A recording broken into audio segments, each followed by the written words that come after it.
Ian! Hello. Drop me your honourable mention number 2, please. Honourable mention number 2 is one of the greatest games of all time, and it's all combined into a lovely, beautiful collection, and that is Metal Gear Solid Collection. I'm going to be, so I'm going to twindle it and say, even though it didn't come out this year, the games didn't come out this year. The collection was released this year, so it counts. The collection was released this year, so therefore it counts. And for me, my favourite Metal Gear is obviously controversial, is number 2. But I love playing through number 2 and playing number 1 again. Haven't started number 3 yet, but it's just such a brilliant storyline, and I hope they bring out 4 soon for the collection. Even though that's very long and you can fall asleep during the cutscenes because they're so fucking long. The thing that kept Metal Gear off my list was, one, they're all separate games. It wasn't under one umbrella, a bit like Final Fantasy did and all that.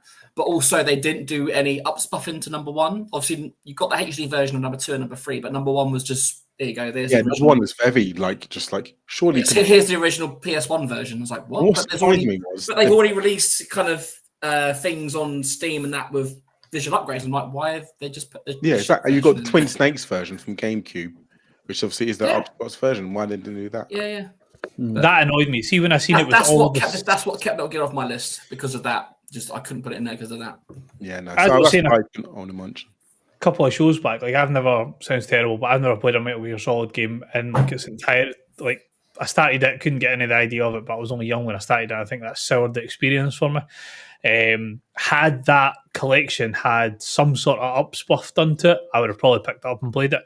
But then when I seen it and it was basic PS1 graphics, I was like, I'm not going to jump back into that. That does a bit of a letdown, don't get me wrong. Yeah, had it been even just a slight upspuff, it would have been worth jumping into. But the fact that it's literally just and then stuck. That's the thing. There are more upspuff versions out there. They just gave us the basic bitch version.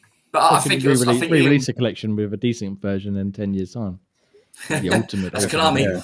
But I think Ian was quite surprised. I think he's supposed to be like, hang on, Metal Gear 1 is a lot shorter than we remember. But I think because we know what we're doing. It's like, it took like 4 hours to complete. I thought it took about 20 hours the first time. Yeah, first time took you fucking ages. I'm like, hang on a second, this is really quick. Was it Metal Gear 2 that you were telling me about? That was it an hour and a half cutscene? Did you say? Oh, that's like 4. No, 4. Sorry. Yeah, that's at the end, isn't it? Pretty much. Metal Gear, the longest Metal Gear cutscene is probably like 22. It's still 22 minutes, but yeah, it's still quite a long, like 20 to 25 minutes. That's mental. But that's the end one, though, isn't it? Towards the end, towards the end, yeah. But still, brilliant game, especially 2. I love 2. I love the fact that it was 2. Also, it's just nostalgia as well. It gets my bug, and also Graham's favorite stealth. Right. Yeah, but you don't have to stealth, though. You technically don't have to stealth, do you? You can just go in guns blazing. So get in the cardboard box. Pure.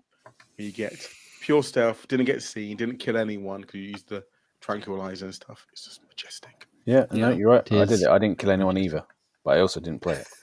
Okay. You didn't want to kill yourself. 100%. You're part of the way towards stealth there. It's good. Keep it up. All right. Well, let's.